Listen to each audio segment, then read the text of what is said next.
Hello friends, welcome to the Rashmi classes.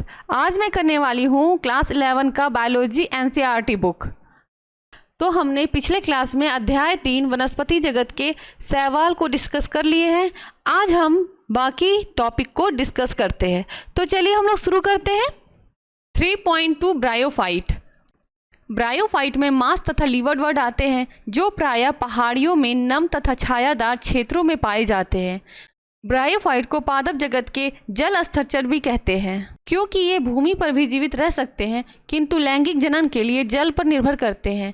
ये प्रायः नम, सीलन तथा छायादार स्थान पर पाए जाते हैं। ये अनुक्रमण में महत्वपूर्ण भूमिका निभाते हैं। यह थैलस की तरह होता है और शयान अथवा सीधा होता है और एक कोशिक तथा बहुकोशिक मूलाभ द्वारा सबस्ट्रेटम से जुड़ा रहता है। इसमें वास्तविक मूल, तना तथा पत्तियां नहीं होती है। इसमें मूलसम, पत्तिसम अथवा तनासम संरचना होती है। ब्रायोफाइट की मुख्य काय अगुणित होती है। ये युग्मक उत्पन्न करते हैं, इसलिए इन्हें युग्मकोद्भिद कहते हैं। ब्रायोफाइट में लैंगिक अंग बहुकोशिक होते हैं। नर लैंगिक अंग को पुधानी कहते हैं। ये द्विकशाभी पुमंग उत्पन्न करते हैं। मादा जनन अंग को स्त्रीधानी कहते हैं। यह फ्लास्क के आकार का होता है जिसमें एक अंड होता है। पुमंग को पानी में छोड़ दिया जाता है। ये स्त्रीधानी के संपर्क में आते हैं और अंडे से संगलित हो जाते हैं जिसके कारण युग्मनज बनता है। युग्मनज में तुरंत न्यूनीकरण विभाजन नहीं होता है। इससे एक बहुकोशिक जीवाणु उत्भिद बनता है जिसे स्पोरोफाइट कहते हैं। स्पोरोफाइट मुक्त जीवी नहीं है बल्कि यह प्रकाश संश्लेषी युग्मकोद्भिद से जुड़ा रहता है और इससे अपना पोषण प्राप्त करता रहता है। स्पोरोफाइट की कुछ कोशिकाओं में न्यूनीकरण विभाजन होता है जिससे अगुणित बीजाणु अंकुरित होकर युग्मकोद्भिद में विकसित हो जाते हैं। ब्रायोफाइट का बहुत कम आर्थिक महत्व है लेकिन कुछ मांस शाकाहारी स्तनधारियों, पक्षियों तथा अन्य प्राणियों को भोजन प्रदान करते हैं। स्फैगनम की कुछ स्पीसीज पीट प्रदान करती है जिसका उपयोग ईंधन के रूप में करते हैं। इसका उपयोग पैकिंग में और सजीव पदार्थों को स्थानांतरित करने में भी करते हैं। इसका कारण यह है कि इसमें पानी को रोकने की क्षमता बहुत अधिक होती है। लाइकेन समेत मांस सर्वप्रथम ऐसे सजीव हैं जो चट्टानों पर उगते हैं। इनका पारिस्थितिकी दृष्टि से बहुत महत्व है। इन्होंने चट्टानों को अपघटित किया और अन्य उच्च कोटि के पौधों को उगने के अनुरूप बनाया। चूँकि मांस मिट्टी पर एक सघन परत बना देते हैं इसलिए वर्षा की बौछारें मृदा को अधिक हानि नहीं पहुंचा पाती है और इस प्रकार ये मृदा अपक्षरण को रोकते हैं। ब्रायोफाइट को लीवरवर्ड तथा मांस में विभक्त कर सकते हैं। 3.2.1 लीवरवर्ड। लीवरवर्ड प्रायः नमी, छायादार स्थानों जैसे नदियों के किनारे, दलदले स्थानों, गीली मिट्टी, पेड़ों की छालों आदि पर उगते हैं। लीवरवर्ड की पादप काय थैलासाभ होती है।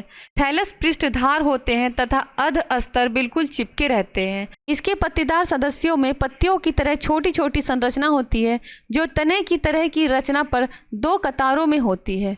लीवरवर्ड में अलैंगिक जनन थैलस के विखंडन अथवा विशिष्ट संरचना जेमा द्वारा होता है। जेमा हरी बहुकोशिक अलैंगिक कलियां हैं। ये छोटे छोटे पात्रों जिन्हें जेमा कप कहते हैं में स्थित होती है। यह अपने पैतृक पादप से अलग हो जाती है और इससे एक नया पादप उग आता है। लैंगिक जनन के दौरान नर तथा मादा लैंगिक अंग या तो उसी थैलस पर अथवा दूसरे थैलस पर बनते हैं। स्पोरोफाइट में एक पाद, सीटा तथा कैप्सूल होता है। मियोसिस के बाद कैप्सूल में स्पोर बनते हैं। स्पोर से अंकुरन होने के कारण मुक्त जीवी युग्मकोद्भिद बनाते हैं। नेक्स्ट है 3.2.2 मास। जीवन चक्र की प्रभावी अवस्था युग्मकोद्भिद होती है जिसकी दो अवस्था होती है। पहली अवस्था प्रथम तंतु है जो स्पोर से बनता है। यह विसर्पी, हरा, शाखित तथा प्रायः तंतुमयी होता है। इसकी दूसरी अवस्था पत्ती की तरह की होती है जो प्रथम तंतु से पार्श्विक कली के रूप में उत्पन्न होती है। इसमें एक सीधा पतला तना सा होता है जिस पर सर्पिल रूप से पत्तियां लगी रहती हैं। ये बहुकोशिक तथा शाखित मूलाभ द्वारा मिट्टी से जुड़ी रहती है। इस अवस्था में लैंगिक अंग विकसित होते हैं। मांस में कायिक जनन द्वितीय प्रथम तंतु के विखंडन तथा मुकुलन द्वारा होता है। लैंगिक जनन में लैंगिक अंग पुंधानी तथा स्त्रीधानी पत्तीदार पररोह की चोटी पर स्थित होते हैं। निषेचन के बाद युग्मनज से स्पोरोफाइट विकसित होता है जो पाद, सीटा तथा कैप्सूल में विभक्त रहता है। मांस में स्पोरोफाइट लीवरवर्ट की अपेक्षा अधिक विकसित होती है। कैप्सूल में स्पोर होते हैं। मियोसिस के बाद स्पोर बनते हैं। मांस में स्पोर विकिरण की बहुत विस्तृत प्रणाली होती है। इसके सामान्य सदस्य फ्यूनेरिया, पॉलीट्राइकम तथा स्फेग्नम है। चित्र 3.2 में इसे दिखाया गया है। तो ये है आपका लीवरवर्ट्स का मादा थैलस और नर थैलस। ये दोनों स्ट्रक्चर मांस के फ्यूनेरिया और स्फेग्नम की है। नेक्स्ट है 3.3 टेरिडोफाइट। टेरिडोफाइट का सजावट में बहुत अधिक आर्थिक महत्व है। फूल वाले अधिकांश फर्न का उपयोग सजाने में करते हैं और सजावटी पौधे के रूप में उगाते हैं। विकास की दृष्टि से ये स्थल पर उगने वाले प्रथम पौधे हैं जिनमें संवहन उत्तक, जाइलम तथा फ्लोएम होते हैं। आप इन उत्तकों के विषय में विस्तार में अध्याय 6 में पढ़ेंगे। जीवाश्मी रिकॉर्ड के अनुसार टेरिडोफाइट 350 मिलियन वर्ष पूर्व प्रभावी वनस्पति थे और वे तने रूपी थे। टेरिडोफाइट के अंतर्गत हॉर्सटेल तथा फर्न आते हैं। टेरिडोफाइट ठंडे, गीले, छायादार स्थानों पर पाए जाते हैं, यद्यपि कुछ रेतीली मिट्टी में भी अच्छी तरह उगते हैं। आपको याद होगा कि ब्रायोफाइट के जीवन में युग्मकोद्भिद प्रभावी अवस्था होती है, लेकिन टेरिडोफाइट में मुख्य पादप का स्पोरोफाइट है जिसमें वास्तविक मूल, तना तथा पत्तियां होती हैं। इन अंगों में सुस्पष्ट संवहन उत्तक होते हैं। टेरिडोफाइट में पत्तियां छोटी, लघुपर्ण, उदाहरणतः सेलिजनेला तथा बड़ी बृहत्पर्ण हो सकती हैं जैसे फर्न। स्पोरोफाइट में बीजाणुधानी होते हैं जो पत्तियों की तरह के बीजाणुपर्ण पर लगी रहती हैं। कुछ टेरिडोफाइट में बीजाणुपर्ण सघन होकर एक सुस्पष्ट रचना बनाते हैं जिन्हें शंकु कहते हैं। उदाहरणतः सेलिजनेला इक्विसिटम। बीजाणुधानी के स्थित बीजाणु मातृ कोशिका में मियोसिस के कारण बीजाणु बनते हैं। बीजाणु अंकुरित होने पर एक अस्पष्ट, छोटा, बहुकोशिक, मुक्त जीवी, अधिकांशतः प्रकाश संश्लेषी थैलाभ युग्मकोद्भिद बनाते हैं जिसे प्रोथैलस कहते हैं। इन युग्मकोद्भिदों को उगने के लिए ठंडा, गीला, छायादार स्थान चाहिए। इसकी विशिष्ट सीमित आवश्यकताओं और निषेचन के लिए पानी की आवश्यकता कम होने के कारण जीवित टेरिडोफाइट का फैलाव भी सीमित है और कम भौगोलिक क्षेत्र तक सीमित है। युग्मकोद्भिद के नर तथा मादा अंग होते हैं जिन्हें क्रमशः पुंधानी तथा स्त्रीधानी कहते हैं। पुंधानी से पुंमनू के निकलने के बाद उसे स्त्रीधानी के मुख तक पहुंचाने के लिए पानी की आवश्यकता होती है। स्त्रीधानी में स्थित अंडे से नर युग्मक संगलन हो जाता है और युग्मनज बनता है। उसके बाद युग्मनज से बहुकोशिक सुस्पष्ट स्पोरोफाइट बन जाता है जो टेरिडोफाइट की प्रभावी अवस्था है। यद्यपि अधिकांश टेरिडोफाइट में जहां स्पोर एक ही प्रकार के होते हैं उन पौधों को समबीजाणु कहते हैं। स्लेजिनेला, साल्विनिया में 2 प्रकार के बृहत तथा लघु स्पोर बनते हैं जिन्हें विषम बीजाणु कहते हैं। बड़े बृहद बीजाणु तथा छोटे लघु बीजाणु से क्रमशः मादा तथा नर युग्मकोद्भिद बन जाते हैं। ऐसे पौधों में मादा युग्मकोद्भिद अपनी आवश्यकताओं की पूर्ति के लिए पैतृक स्पोरोफाइट से जुड़ा रहता है। मादा युग्मकोद्भिद में युग्मनज का विकास होता है जिससे एक नया सहस्राव भ्रूण बनता है। यह घटना बहुत महत्वपूर्ण समझी जाती है जो बीजी प्रकृति की ओर ले जाती है। टेरिडोफाइट के 4 वर्ग होते हैं: साइलोप्सीडा, लाइकोप्सीडा, स्फिनोप्सीडा तथा टेरिप्सीडा। हम लोग देख लेते हैं ये स्ट्रक्चर टेरिडोफाइट का है जो हम लोग घरों में सजाने के काम लाते हैं। नेक्स्ट है 3.4 जिम्नोस्पर्म। जिम्नोस्पर्म 2 शब्द से मिलकर बना होता है। पहला होता है जिम्नोस तथा दूसरा होता है स्पर्म। जिम्नोस का अर्थ होता है अनावृत, मतलब जिस पर आवरण नहीं हो, और स्पर्म का अर्थ होता है बीज। जिम्नोस्पर्म ऐसे पौधे हैं जिनमें बीजांड अंडाशय भित्ति से ढके नहीं होते और ये निषेचन से पूर्व तथा बाद में भी अनावृत ही रहते हैं। जिम्नोस्पर्म में मध्यम तथा लंबे वृक्ष तथा झाड़ियाँ होती हैं। जिम्नोस्पर्म का सिक्वा वृक्ष सबसे लंबा है। इनकी मूल प्रायः मुसला मूल होती है। इसके कुछ जीन्स के मूल कवक से संयोग कर लेती है जिसे कवक मूल कहते हैं। उदाहरण के लिए ये पाइनस, जबकि कुछ अन्यों की छोटी विशिष्ट मूल नाइट्रोजन स्थिर करने वाले साइनोबैक्टीरिया के साथ संयोग कर लेती है, जिसे परवाल मूल कहते हैं। उदाहरणतः साइकस। इसके तने अशाखित तथा शाखित होते हैं। इनकी पत्तियां सरल तथा संयुक्त होती है। साइकस में पिक्षाकार पत्तियां कुछ वर्षों तक रहती हैं। जिम्नोस्पर्म में पत्तियां अधिक ताप, नमी तथा वायु को सहन कर सकती है। शंकुआकार पौधों की पत्तियां सुई की तरह होती हैं। इनकी पत्तियों की सतही क्षेत्र कम, मोटी क्यूटिकल तथा गतिक रंध्र होते हैं।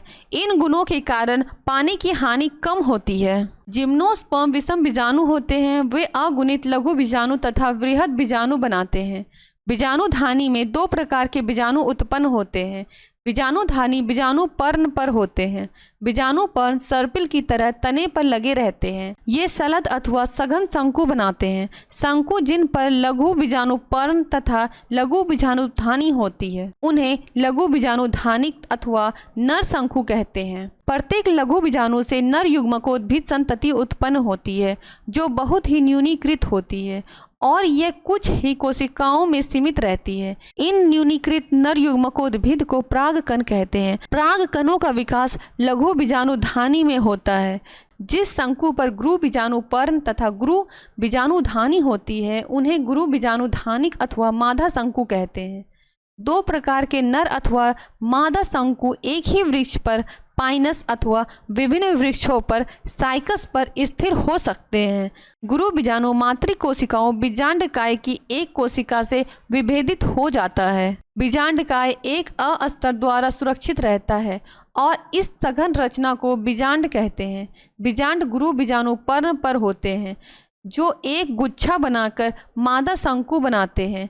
गुरु बीजाणु मातृ कोशिका में मियोसिस द्वारा 4 गुरु बीजाणु बन जाते हैं। गुरु बीजाणुधानी स्थित अकेला गुरु बीजाणु मादा युग्मकोद्भिद में विकसित होता है। इसमें 2 अथवा 2 से अधिक स्त्रीधानी अथवा मादा जनन अंग होते हैं। बहुकोशिक मादा युग्मकोद्भिद भी गुरु बीजाणुधानी में ही रह जाता है। जिम्नोस्पर्म में दोनों ही नर तथा मादा युग्मकोद्भिद ब्रायोफाइट तथा टेरिडोफाइट की तरह स्वतंत्र नहीं होते। वो स्पोरोफाइट पर बीजाणुधानी में ही रहते हैं। युग्मकोद्भिद में परागकण बाहर निकलते हैं। ये गुरु बीजाणु पर्ण पर स्थित बीजांड के छिद्र तक हवा द्वारा ले जाए जाते हैं। परागकण से परागनली बनती है, जिसमें नर युग्मक होते हैं। यह परागनली स्त्रीधानी की ओर जाती है और वहां पर शुक्राणु छोड़ देती है। निषेचन के बाद युग्मनज बनता है, जिससे भ्रूण विकसित होता है और बीजांड से बीज बनते हैं। ये बीज ढके नहीं होते हैं। क्यों नहीं ढके होते हैं, ये हमने पहले पढ़ा। जिम्नोस का अर्थ होता है जिसमें कोई भी आवरण नहीं हो, तो इसलिए इसके जो बीज बनते हैं वो क्या होते हैं, ढके नहीं होते हैं। तो उसके एग्जाम्पल हम देख लेते हैं कौन कौन से हैं। जिम्नोस्पर्म का एग्जाम्पल है साइकस, पाइनस तथा गिंकोगो। तो ये है स्ट्रक्चर आपका साइकस का, ये वाला, और ये पाइनस का स्ट्रक्चर है। ओके, और ये है गिंकोगो का। 3.5 एंजियोस्पर्म। पुष्पीय पादपों अथवा एंजियोस्पर्म में परागकण तथा बीजांड विशिष्ट रचना के रूप में विकसित होते हैं, जिसे पुष्प कहते हैं, जबकि जिम्नोस्पर्म में बीजांड अनावृत होते हैं। एंजियोस्पर्म पुष्पीय पादप है, जिसके बीज फलों के भीतर होते हैं। यह पादपों में सबसे बड़ा वर्ग है। इसके वास स्थान भी बहुत व्यापक है। इनका माप सूक्ष्मदर्शी जीवों वुल्फिया से लेकर सबसे ऊंचे वृक्ष यूकेलिप्टस तक होता है। इनसे हमें भोजन, चारा, ईंधन, औषधियाँ तथा अन्य दूसरे आर्थिक महत्व के उत्पाद प्राप्त होते हैं। ये 2 वर्गों द्विबीजपत्री तथा एक बीजपत्री में विभक्त होते हैं। इसके एग्जाम्पल यहाँ 3.5 में दिखाए गए हैं। एंजियोस्पर्म का द्विबीजपत्री तथा एक बीजपत्री के एग्जाम्पल। सारांश: पादप जगत में शैवाल, ब्रायोफाइट, टेरिडोफाइट, जिम्नोस्पर्म तथा एंजियोस्पर्म आते हैं।